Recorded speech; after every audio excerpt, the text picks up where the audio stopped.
નમસ્તે વિદ્યાર્થી મિત્રો, કેમ છો બધા? મજામાં ને? હવે ગયા લેક્ચરની અંદર આપણે ચાલો નકશો સમજીએ એટલે કે નકશા વિશે આપણે માહિતી છે મેળવી હતી, જેની અંદર નકશાના કેટલા પ્રકાર છે એ આપણે જોયું હતું. તો જેમની અંદર આપણને નકશાના મુખ્ય બે પ્રકાર મળ્યા, એક હેતુ આધારિત નકશા અને બીજું છે માપ પ્રમાણે નકશા. પછી હેતુ આધારિત જે નકશા હતા એમના પણ બે પેટા પ્રકાર પડતા હતા, પ્રાકૃતિક નકશા અને સાંસ્કૃતિક નકશા. પ્રાકૃતિક નકશાની અંદર પણ આપણે એમના પેટા પ્રકાર જોયા, ભૂપૃષ્ઠના નકશા, હવામાન આબોહવાના નકશા, ખગોળીય નકશા, સાંસ્કૃતિક ખગોળીય નકશા. પછી બીજો જે પ્રકાર હતો એ છે સાંસ્કૃતિક નકશા, જેની અંદર રાજકીય નકશા, ઔદ્યોગિક નકશા અને ઐતિહાસિક નકશા. બરાબર. તો ટોટલ આપણને અત્યાર સુધીમાં નકશાના કેટલા પ્રકાર મળ્યા? તો ચાલો એક વખત આપણે લખી લઈએ જેથી કરીને આપણને યાદ રહી જાય. નકશા એમના મુખ્ય બે પ્રકાર, હેતુ આધારિત અને બીજું છે માપ આધારિત. બરાબર. હેતુ આધારિત જે નકશા છે એ નકશાનો પ્રકાર એમના પણ બે પ્રકાર પડે છે, જેમાં આપણે પ્રાકૃતિક અને બીજો પ્રકાર આવે છે સાંસ્કૃતિક નકશા. બરાબર. હવે પ્રાકૃતિક નકશા છે એના પણ ફરી પાછા પ્રકાર પડે છે, પેટા પ્રકાર છે, જેની અંદર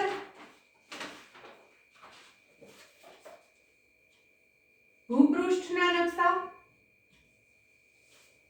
પછી હવામાન અથવા તો આબોહવાના નકશા, પછી આવે છે ખગોળીય નકશા. પછી સાંસ્કૃતિક નકશા એમના વિશે વાત કરી તો એમના પણ પેટા પ્રકાર આવ્યા, જેની અંદર રાજકીય નકશા, ઔદ્યોગિક નકશા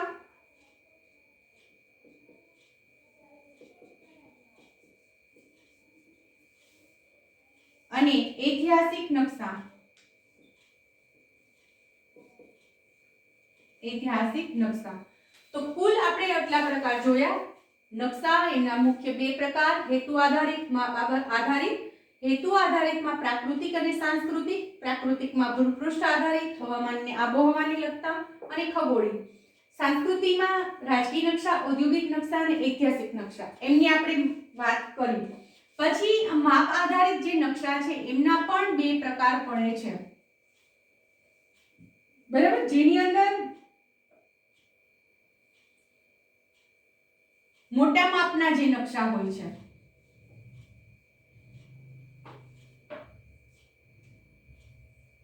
જેની અંદર તાલુકા, શહેર કે ગામ એમનું આપણને વાસ્તવિક જે અંતર છે એ અંતર છે આપણને બતાવવામાં આવતું હોય છે. પછી મોટા માપના નકશા હોય છે, એવી જ રીતે નાના માપના નકશા પણ હોય છે. બરાબર. તો માપ આધારિત નકશામાં મોટા માપના નકશા અને નાના માપના નકશા એવી રીતે બે પ્રકાર પડે છે.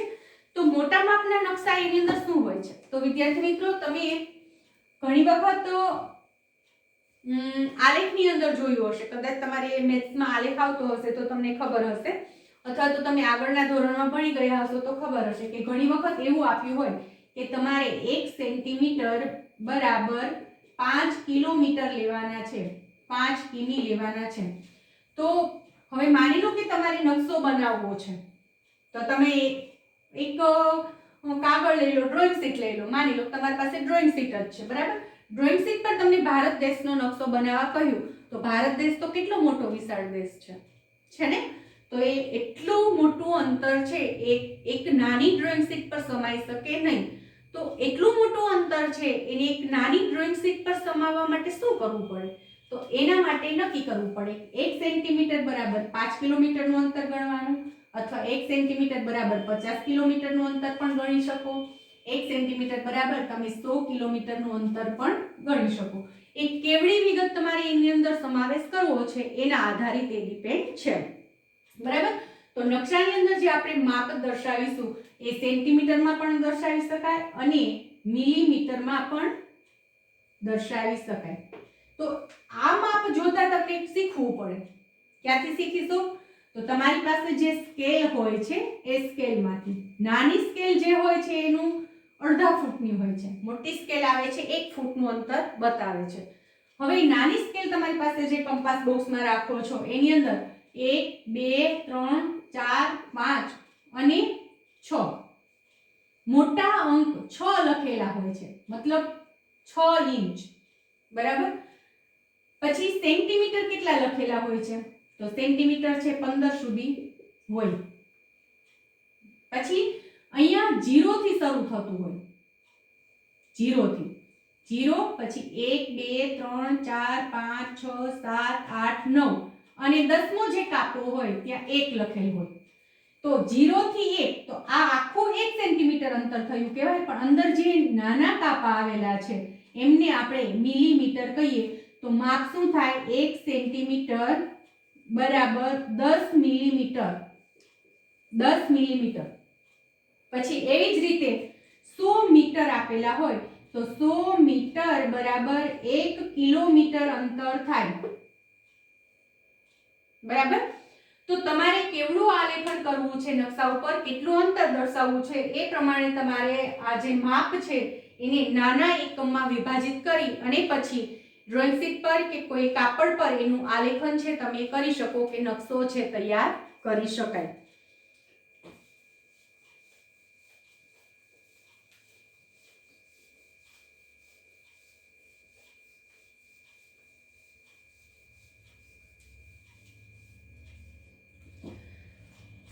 સામાન્ય રીતે એક નકશાનું પ્રમાણમાં 1 સેન્ટીમીટર બરાબર 50 કિલોમીટર કરતા ઓછું હોય તો તેને મોટા માપના નકશા કહેવાય છે. 1 સેન્ટીમીટર બરાબર કેટલું આપેલું હોય? 50 કિમીથી ઓછું અથવા તો એક્ઝેક્ટ 50 કિમી. તો આ જે નકશા તૈયાર થાય એમને કહેવાય મોટા માપના નકશા. એટલે સ્કેલ ઉપર તમારે ફક્ત આટલું જ અંતર થાય, પરંતુ વાસ્તવિક અંતર કેટલું થાય? તો કે 50 કિલોમીટરનું હોઈ શકે કે એથી ઓછું હોઈ શકે વાસ્તવિક અંતર, પણ કાગળ પર કે કાપડ પર એનું અંતર 1 સેન્ટીમીટરમાં આપણે દર્શાવવાનું રહે છે.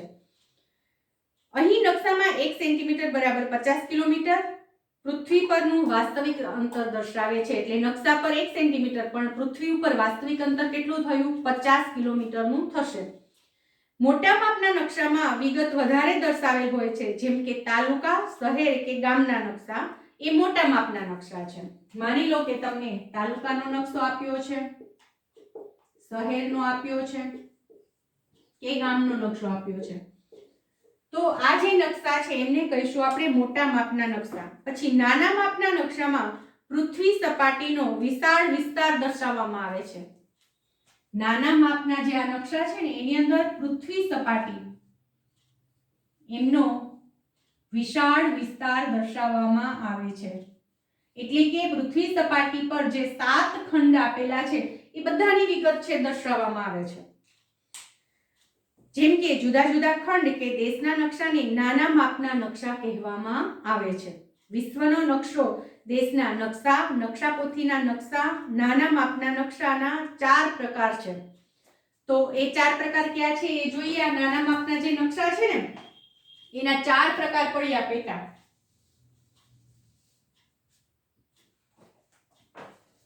જેને આપણે કહીશું એટલાસ. આ એટલાસની અંદર વિશ્વના નકશા આપેલા હોય છે, પછી વિશ્વના જે દેશ છે બધા એમના નકશા આપેલા હોય છે. એ દેશની અંદર પાછી કઈ વિગતો દર્શાવેલી છે, નદીઓ, પહાડ, સરોવર, એમના નકશા આપેલા હોય છે.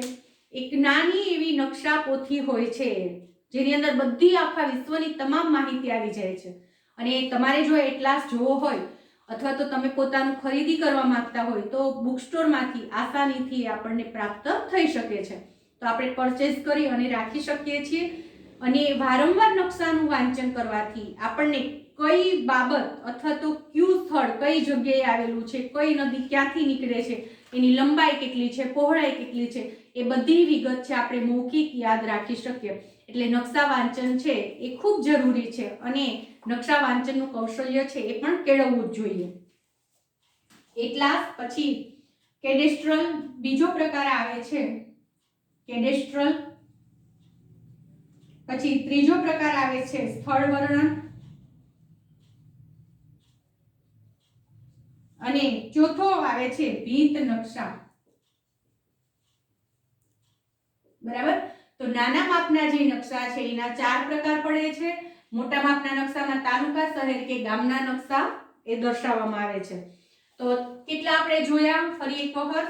નકશા હેતુ આધારિત, માપ આધારિત મુખ્ય 2 પ્રકાર.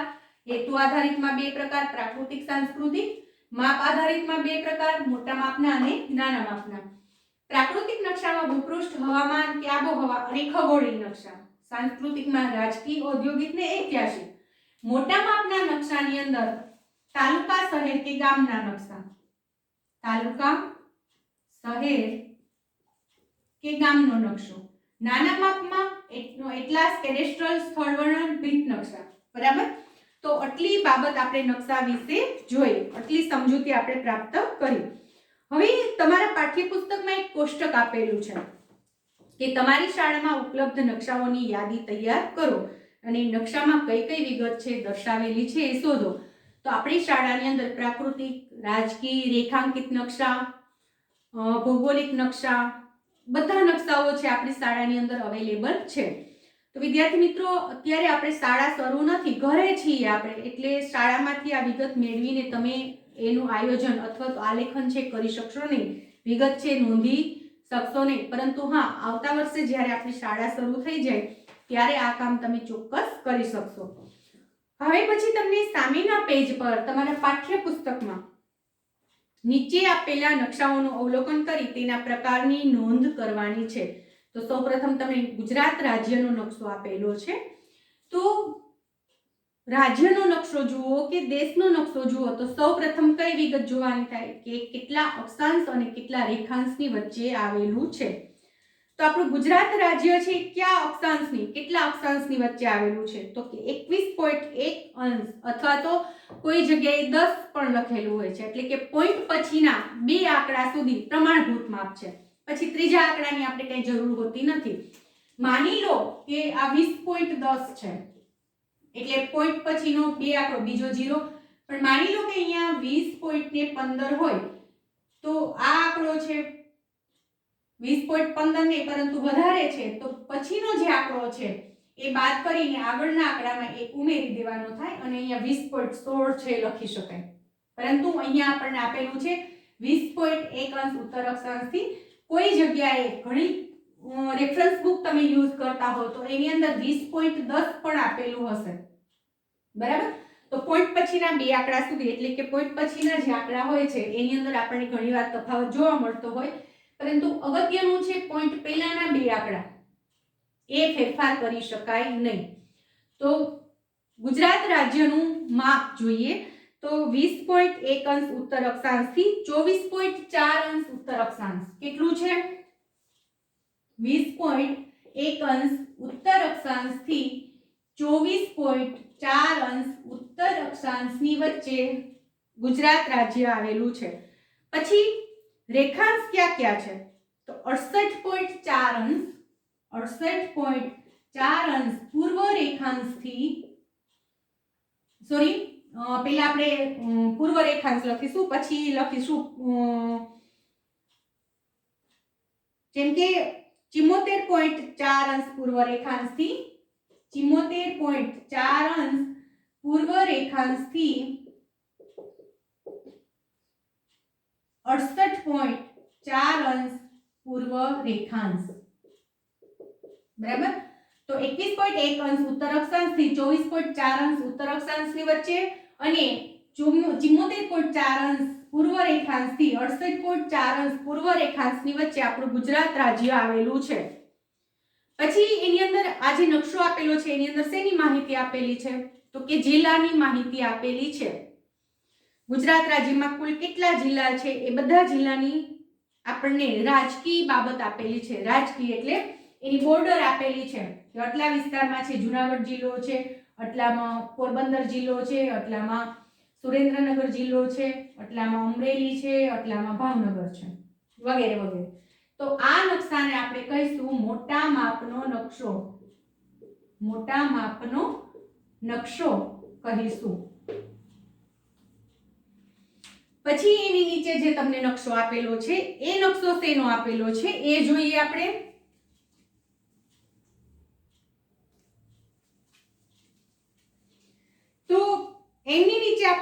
આપેલો છે ભારતનો નકશો અને એની અંદર આપણને આપેલું છે રાજ્ય અને કેન્દ્ર શાસિત પ્રદેશ.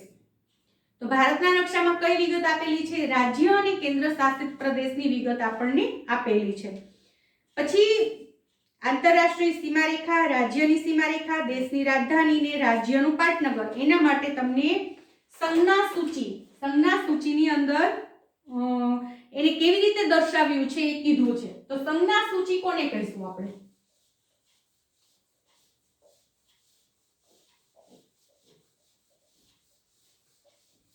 તમે વિદ્યાર્થી મિત્રો કોઈ પણ નકશો લેશો ને એટલે નકશાની નીચે સાઈડમાં જે આપણે પેલી બંગાળની ખાડી જે છે ને ત્યાં આવી રીતે નાનું એવું ચોરસ હશે.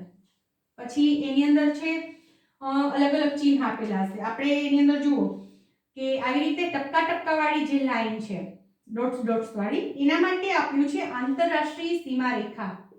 આંતરરાષ્ટ્રીય સીમા રેખા. તો હવે તમે ભારતનો નકશો જોતા હોય ને એમાં આવી ટપકા ટપકા વાળી લાઈન હોય ને તો તમારે સમજી જવાનું કે આંતરરાષ્ટ્રીય સીમા છે. બરાબર. પછી બીજું આપ્યું છે તૂટક રેખા, જેમાં રાજ્યની સીમા રેખા. રાજ્યની સીમા રેખા જો પેલી આવી રીતે તૂટક આવી રેખા છે પેલામાં અને આમાં ડોટ્સ ડોટ્સ ડોટ્સ છે, તો આવી તમને કોઈ વિગત દર્શાવેલી હોય તૂટક રેખામાં, ડોટ્સ રેખામાં, તો તમે કહી શકો કે આ રાજ્યની સીમા બતાવે છે. બરાબર. પછી આવી રીતે એક ગોળ ટપકું કરેલું છે અને એના ફરતે એક રાઉન્ડ કરેલું છે. એ શું બતાવે છે? તો એ રાજધાની બતાવે છે, દેશની રાજધાની. તો એ ફક્ત એક જ જગ્યાએ હશે કારણ કે દરેક દેશની રાજધાની એક હોય છે. આપણી રાજધાની છે દિલ્હી છે. બરાબર. પછી આપેલું છે આવી રીતે રેડ કલરમાં ટપકું આપેલું છે અને એમાં લખેલું છે પાટનગર. તો વિદ્યાર્થી મિત્રો જેટલા રાજ્ય એટલા પાટનગર હોય. બરાબર. આપણું ગુજરાત રાજ્યનું પાટનગર છે એ ગાંધીનગર છે. તો પાટનગર દર્શાવવા માટે શું આપ્યું છે નકશામાં? રેડ કલરનું નાનું રાઉન્ડ આપેલું છે રાજધાની માટે, આવું ટપકું ને એના ફરતે રાઉન્ડ. પછી રાજ્યની સીમા રેખા દર્શાવવા માટે આવું ટપકું ટપકા ટપકા ટપકા વાળી લાઈન છે અને આંતરરાષ્ટ્રીય સીમા બતાવવા માટે આવી તૂટક રેખા છે. પછી માની લો કે કોઈ નકશો એવો છે એની અંદર તમને આવી રીતે ત્રિકોણાકાર આપેલો હોય તો એ પર્વતીય વિગત પણ દર્શાવતો હોય. એ સંજ્ઞા સૂચિ આપણે નક્કી કરી શકીએ આપણે નકશો બનાવ્યો હોય એમાં. બરાબર. પરંતુ જે આ સંસ્થા દ્વારા નકશા તૈયાર થાય છે, નાટમો નામની સંસ્થા દ્વારા, એની અંદર જે સંજ્ઞા સૂચિ આપેલી હોય છે પરફેક્શન વાળી હોય છે, એની અંદર આપણે ફેરફાર કરી શકીએ નહીં. પરંતુ માની લો કે મેં તમને એવું કીધું હોય કે તમે તમારી શાળાનો નકશો બનાવો. બાળકો તમે ગયા વર્ષે 5મા ધોરણની અંદર આપણે નકશો પાઠ આવતો જેની અંદર વર્ગખંડનો નકશો બનાવવાનો હતો. પછી વર્ગખંડની અંદર કઈ જગ્યાએ બારી છે, કઈ જગ્યાએ બ્લેકબોર્ડ વ્હાઇટ બોર્ડ છે, કઈ જગ્યાએ મેઇન દરવાજો છે એન્ટર થવા માટે, કેટલી પાટલીઓ છે વર્ગખંડમાં, એ બધું ડ્રો કરવાનું હતું. બરાબર. તો જો આપણે એવું કીધું હોય કે તમે સોરઠ પબ્લિક સ્કૂલનો નકશો તૈયાર કરો તો એની અંદર તમે પાટલી માટે છે આવું નિશાન રાખી શકો. બરાબર. આવું કઈ નિશાન તમને એમ થાય કે મારે રાખવું છે તો તમે રાખી શકો. પછી વિન્ડો માટે તમને એમ થાય કે મારે આવું નિશાન રાખવું છે તો તમે રાખી શકો. દરવાજો દર્શાવવા માટે તમે એમ કહો કે મને આવું નિશાન રાખવું છે તો તમે એ નિશાન છે રાખી શકો. તો એ આપણા નકશા આપણે જે બનાવીએ છીએ એની અંદર આપણે નિશાનીમાં ફેરફાર કરી શકીએ, સંજ્ઞા સૂચિ આપી એમાં ફેરફાર કરી શકીએ. પરંતુ આ નાટમો સંસ્થા દ્વારા જે નકશા તૈયાર થાય છે એની અંદર જે આપણને સંજ્ઞા સૂચિ આપેલી હોય એની અંદર આપણે ફેરફાર કરી શકીએ નહીં. બરાબર. તો અહીંયા આપણને નીચે જે ભારતનો નકશો આપેલો છે એ વિગત પણ તમે જોજો.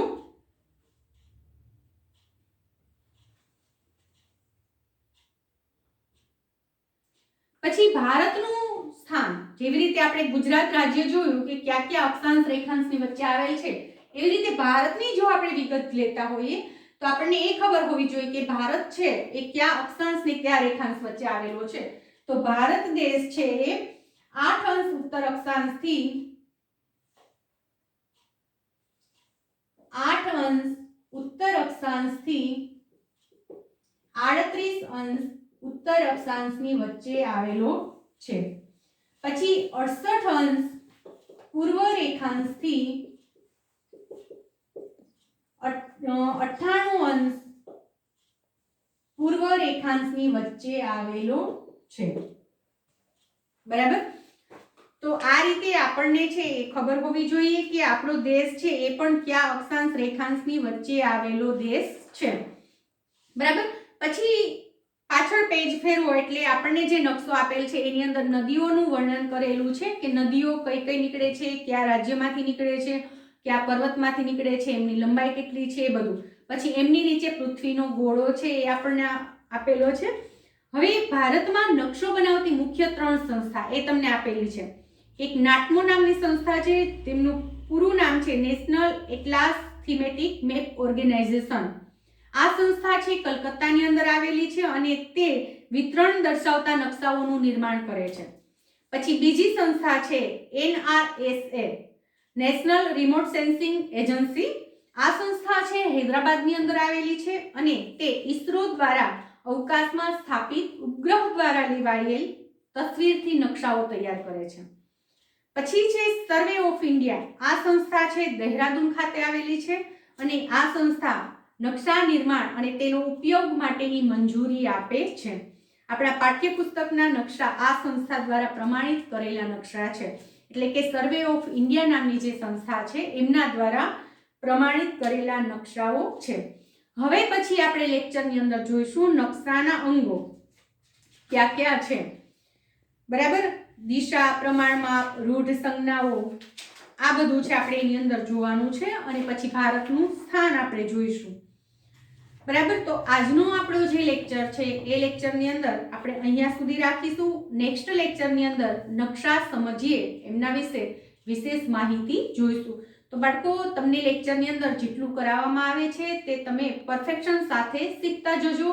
બધા બાળકો રેગ્યુલર વિડીયો લેક્ચર જોતા જજો અને જે કંઈ પણ વર્ક અહીંથી આપવામાં આવે તે પૂર્ણ કરજો. Okay, thank you.